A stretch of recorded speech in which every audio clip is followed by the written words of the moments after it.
Hey everyone, welcome back to BrowncoatNerd. Today we've got some more surplus for you. We will be looking at the Beretta M1951. Now I got this recently from AIM Surplus. I had been looking at these for years. I just never really jumped the gun. I just kind of looked at it like, it's a single action only, single stack 92. I did have two 92S's. I'm down to one. So I was just kind of like, I've got something close enough. However, spoiler alert, I'm very happy I went ahead and added one of these to my collection. This was actually kind of a rebound purchase for me, if you will. Atlantic Firearms had gotten in some FN BDAs and Browning BDAs, which are actually just Beretta 84s with a closed top slide. I've been looking for one forever, but they sold out like within a day. So I was really bummed out and kind of going around like, well, what can make me feel better? And I went to the AIM Surplus site, and they had these in stock. I purchased this early March of 2023. I was hoping to get this video out there to show you what kind of condition you might expect if you get one. However, they sold out pretty quickly after I had placed my order. So this time, it wasn't because I dragged my feet. They just sold out really quickly. I did pay kind of high. I ended up paying $450. Talking to one of my friends, he's got a couple of surplus Berettas. He kind of thought I was high for paying that much for one of these. But looking around, the prices do seem to have gone up on these. And so also I wasn't in my right mind. I was devastated over not getting that BDA. But anyways, I am happy with this purchase overall. Now, AIM Surplus had two different listings for these 1951s. This one was under the... they said they had a limited number of late 70s production M1951s for $450. And then they had another batch, or not necessarily another batch, but another grouping that they were saying were CNR. It is possible to order one with your CNR license because they were built earlier. I forget what the cutoff year is, but they were earlier production. And those were running for $600, which, yeah, I thought $450 was high for mine. Now, real quick on that, like I've seen them offer different places, not just AIM, offer CNR versions of a gun where they can ship it directly to you if you have your CNR license. It's kind of like a baby FFL license, I guess you could say. And a lot of times I'll see them sell those for like $15, $20, $30 more. I've never seen a price hike like that. I mean, if I had a CNR and I wanted one of these, I would have just ordered one of the $450 ones and just had it shipped to an FFL and pay the transfer fee because, I mean, I know the fees are different everywhere you go, but typically not that much. Here in the Kansas City area, it's $25 to $35 for a transfer fee. So, yeah, $600 for a CNR option one. And they didn't really necessarily advertise them as being in better condition than this, what they advertised as late 70s production. We'll get more into that in a second because I don't think it is. So anyways, yeah. So actually, let's go ahead and jump on that production there. This one does not seem to be a late production. Now, I'll find lots of listings for proof marks. Once again, on my 80 series pistols, I've discovered that they don't always have those proof marks. So that's not something you can always go off of. But we do have a serial number. And on the Beretta forums, they do have a list of serial numbers of some of these that do have proof marks. So you can look at the ones that have proof marks, what year it was made, the serial number, and kind of get a rough idea. Now, they did have one that was listed in the low 35,000 serial number range. As you can see, this is, low to mid 34,000.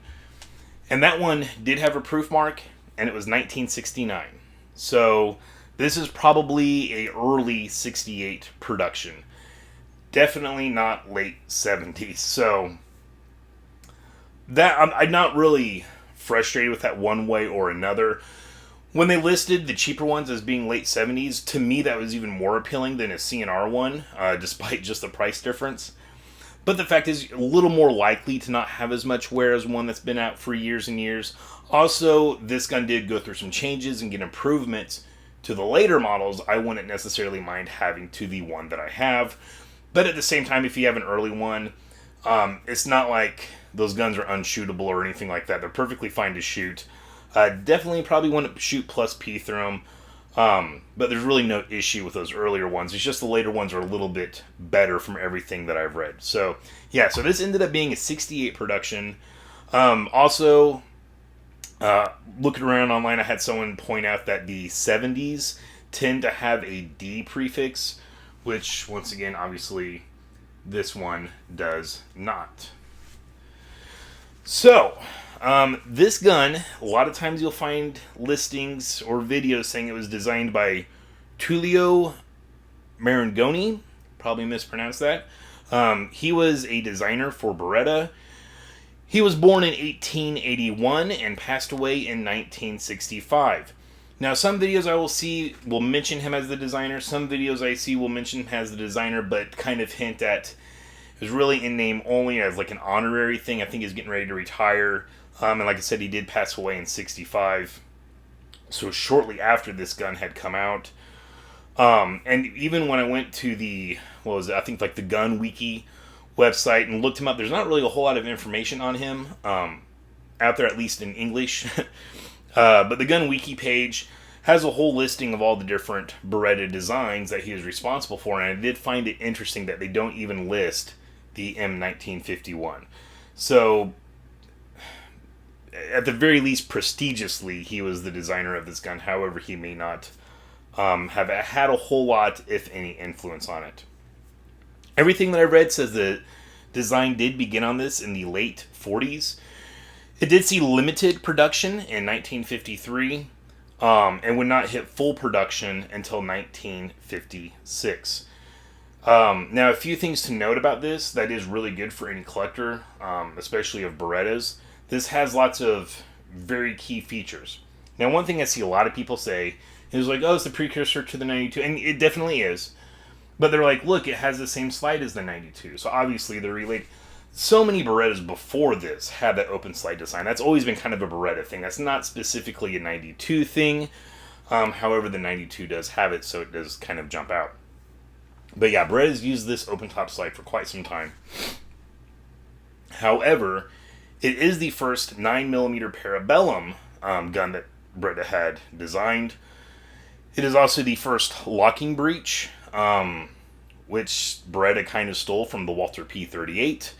And I could be wrong on this, but I think it might be the first alloy frame.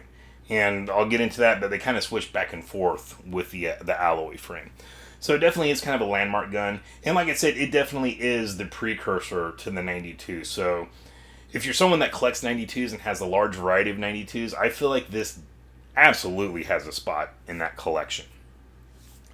Now, this gun was actually designed for the Italian Army.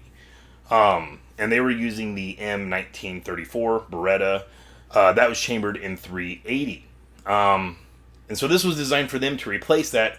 However, the Italian Army actually did not end up adopting it. But it still saw plenty of success because the Italian Navy and the Italian police did adopt it. Now, there was a whole bunch of other countries that would also end up adopting this gun as well for their police and or military. And those countries include Iran, Israel, Libya, Mali, Nigeria, Thailand, Tunisia, UK, and Yemen. Now, on top of that, Beretta also did have two countries that ended up getting license builds to build them within their own country by license from Beretta, and that is Egypt and Iraq. Now, I'm not going to jump into the different submodels of this. I have seen some contradictory things into that, so I didn't bother wasting my time researching it. I don't have one of those variants.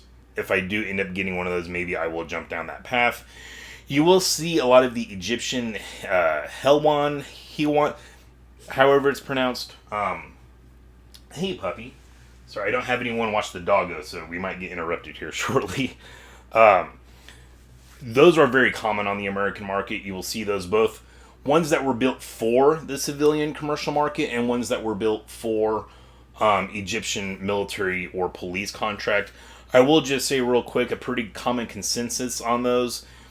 The Egyptian ones, if you get one where the text on the slide is in English, those are the commercial ones that were built for the commercial market, and the metallurgy is not the best on those. Once again, they're usable, but they're not great. The ones that you want to get are the ones with the Egyptian writing on the side. Those had better metallurgy, and even then I'll see people say that the metallurgy on the Italian-made ones are better, and just the overall quality control and finish is a little bit better on these. And it is worth pointing out that at first Beretta did make guns specifically for the Egyptian market. There are some different changes on those. Once again, you can find another video on that. I'm not going to get into it. But then later on, Egypt would produce it for themselves. And then, of course, the Iraq would also produce them for themselves as well. And those are probably the crappiest ones in terms of quality. However, those demand the highest price because they are never officially imported. Most of the ones that are here are vet bringbacks from the Iraq War. So there's not a whole bunch of them, not very many, and so those do demand a premium on the price. So, what exactly do we have here? Crap, I haven't even got to that yet. This is a 9mm Parabellum, 8 round. Now, it is worth pointing out that it looks like Italy did make a fully automatic version of this for some reason. Had like a little, I've seen wooden, and I think I've even seen polymer foregrips. Little full auto switch over here. And apparently those came with a 10-round mag. I have a feeling those are next to unobtainium. At least the original ones are. I don't know if there's aftermarket extended mags out there. But originally, they came with an 8-round mag. This is a single action only, so no double action. It has a 4.5-inch barrel. And this particular one we see here is a all-steel model. Now, in the mid-70s, they would... Well, let's back up. Let's go back to the steel and alloy frames, excuse me. At first, when these were first produced, they were made with an alloy frame. Apparently, the metallurgy wasn't great, and they were having some wear issues with those. So around 55, they did start using an all-steel frame. So originally, it was alloy, then they switched to steel, and that's going to be the majority of the ones you see out there. I do not know how common the aluminum frames pop up, if they're fairly often, or what the story on that is. But most likely you'll get a steel frame. It is also worth pointing out that sometime in 75 and 76, they did actually switch back to the alloy. And apparently they were still having the same issues they did before. So once again, in 76 or in 77, they did switch back to the steel yet again. And these were produced, I don't think I mentioned that anywhere, or I even wrote it down. They were made up until 1980 or the early 80s. So yeah, I don't think I mentioned when they stopped producing it. So there's that. Now in the mid 70s, they did some more upgrades. Those upgrades were to the locking block, and they did some kind of change to the guide rod I've seen listed. What that changed to the guide rod, I'm not really sure. And then the locking block, I think they slightly changed the angle of the locking lugs, and I think they improved the metal on it. And from my understanding, the locking block is interchangeable between all of the models, so you can, get the quote-unquote updated locking block. And that is kind of the Achilles heel of this gun, or at least for the earlier ones. So when you get one of these, you definitely want to take a close look at the locking block and the little wings on it. Make sure there's no cracks there. You can find replacements. There are even new produced replacements that are supposed to be even better than the later improved Beretta locking block. So that's just one thing to look at. And once again, it's an easy fix. And like I said, they updated something to the guide rod. I have no clue what. That was in the mid-70s. Then later on, in the late 70s and early 80s, they would do another upgrade with a slightly wider slide. Just kind of improving some of the beefiness of that there. And I think that's kind of the quick rundown, the cliff notes of everything that I've got for you guys on this gun. Now, like I said, I've been looking at these on and off, and boy, do I wish I had purchased one earlier when they were cheaper. Watching some of the older videos on these when people got them from Classic had a huge shipment, and that's when I, like 2 or 3 times, I almost ordered it, but then something else caught my eye and I ended up ordering that. They were quite a bit cheaper. I've been kind of bit by my old surplus Beretta bug again. with the 80 series. Just been kind of taking those back out, drilling over those. Recently got the 85BB, the Guardia di Finanza that I did a video on. So, I figured this did have a place in it. Like I said, once I got it home and got it in my hands, I was really happy with this purchase. Well, yes, I mean, you can look at it and hold it and feel it and be like, yeah, this is just a single stack, single action only 92. It just feels a lot classier. And because it is that single stack, it feels very nice in my hands. You guys have heard me say before, I do kind of have smaller hands. So this does feel very nice. Even just the design of the grip, it just kind of seems very Art Deco. I don't know. You guys can correct me on that one. I might be using that incorrectly.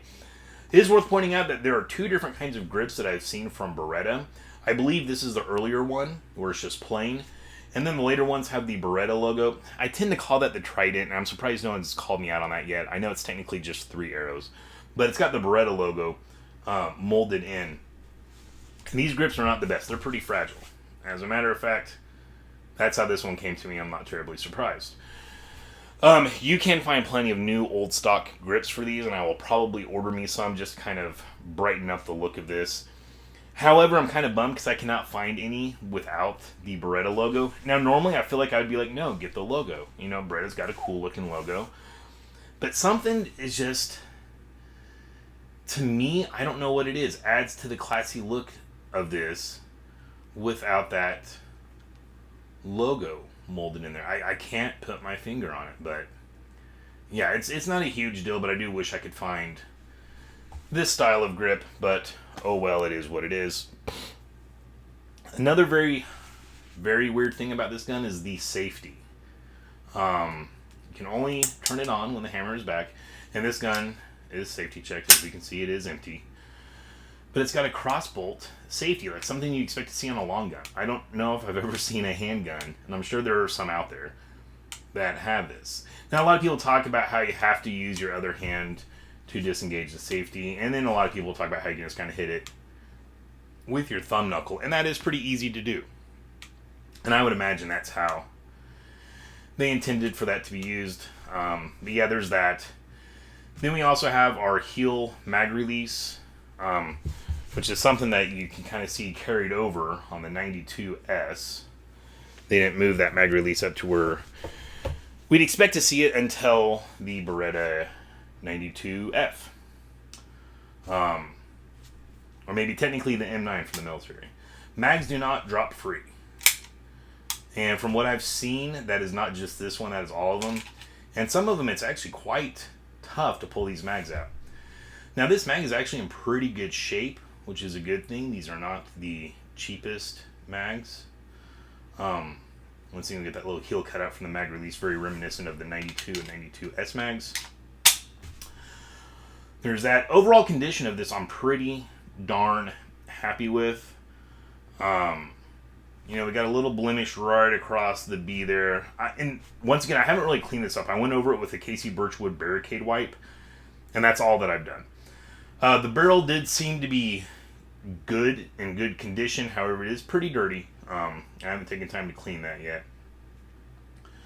One thing you'll notice is this side of the sight here is completely clean, which I'm really happy they didn't put the import mark on there. The import mark is on the front strap here. As you can see, it's imported by ATI. So I do appreciate that. Very nice, very subtle import mark. But back to this guy. Looking around, I've seen quite a few images where the serial number will also be on the slide. Now, this does not have matching slide and barrel, unfortunately. The barrel and the slide match to each other, but those do not match to the frame. The last 4 digits are real close. I want to say they're like 348, whereas this is like 338. So I don't know if that was like a purpose-built replacement slide and barrel, since those serial numbers are not on this side of the slide. Looking around online, I did come across a few images of these where the right side is completely bare like this. Sometimes you'll see it with the import mark on there, which obviously is just, from being imported into the US. And other times you'll see, along with the serial number, a few times I've even seen like P Beretta up here as well. Now, I do believe there is a commercial version. Once again, I've seen some people say only Italy made the commercial version. I've seen some people say only Egypt made the commercial version. Maybe they both did.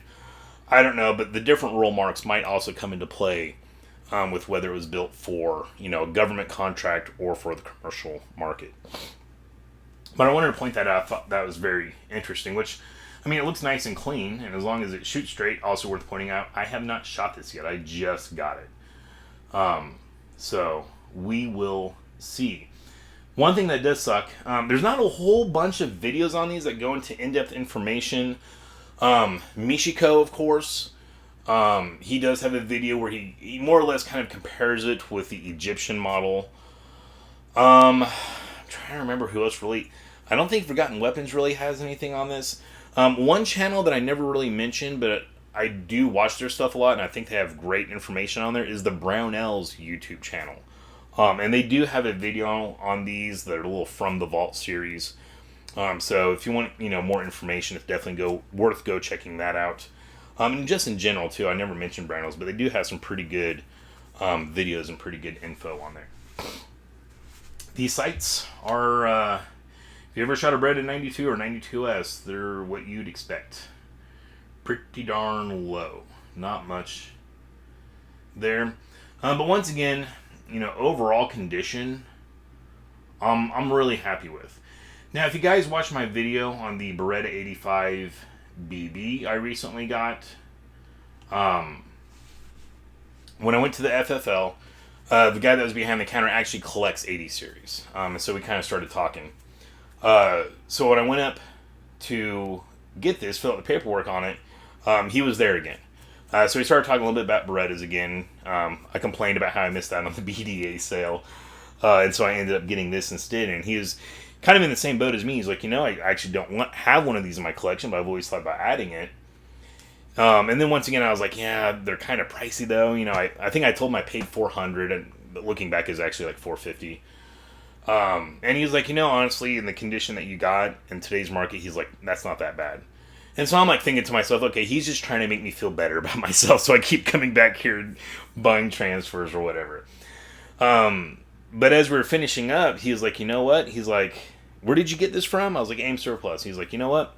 He's like, I think I'm going to get on there tonight and order one. So I'm like, okay, once again, maybe he's just trying to make me feel special. So like a week goes by, I'm back in there, and I see him.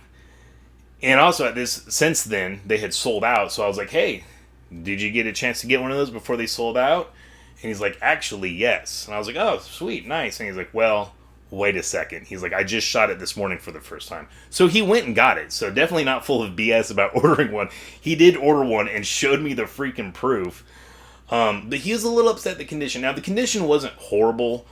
I was kind of expecting it to be way worse. And then once he pulled it out, I was like, well, that's not bad. But then I had mine with me, and I kind of did a side-by-side comparison, and it was like, ooh, okay, yeah. And he's like, I feel like yours is a whole grade higher than mine. Keep in mind, he paid the same price that I did. And I would definitely have to agree with him. He still had the nice, subtle import mark, but he had quite a bit of wear and pitting on the front strap. And just overall, it wasn't quite as in good shape. So I did kind of feel bad for him on that. But he did end up ordering one. And he even told me, he's like, I'm pretty sure I actually got the last one. He said he went back to the website shortly after he ordered it.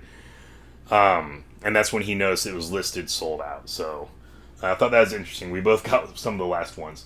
One thing that I did find slightly interesting, I didn't notice until I was kind of running my fingers over it. This rear sight, it does not look it really at all. Maybe a little bit there. But it is rough. I mean, it is, there's all kinds of like little, impressions on there. You can feel the metal kind of sticking out. I mean, not a huge deal to me. I don't know if that was just from constant holstering and it kind of getting a little beat up, but it really does feel like this rear sight came off of maybe it came off the original slide. Maybe the replacement slides don't come with a new rear sight, and they just salvaged the old one. I don't know, but yeah, that guy feels like it's been ran through a gravel pit. You can kind of see a little bit better there. Once again, not a big deal. Even though I admittedly feel like I paid a little bit of a high price, at the end with the overall condition, I'm very happy with this, especially once having it in my hand and kind of handling it. It just, like I said, it just feels really, really classic. So, very happy with this. I cannot wait to take it out shooting. You guys will get a follow-up video on that. So, yeah, I hope you guys enjoyed this. I hope you found some of this information useful. If you did, please consider liking and subscribing. And special thanks to Centerfire Shooting Sports in Olathe. They have been my go-to FFL trans for the last couple of years, and have had great experience with them. So thank those guys. They don't know I do these videos. That was not an encouraged monetization of them in any way, shape, or form. I'm just a happy customer. So, all right, guys, that is it. Thanks for watching. And as always, stay safe and stay shiny.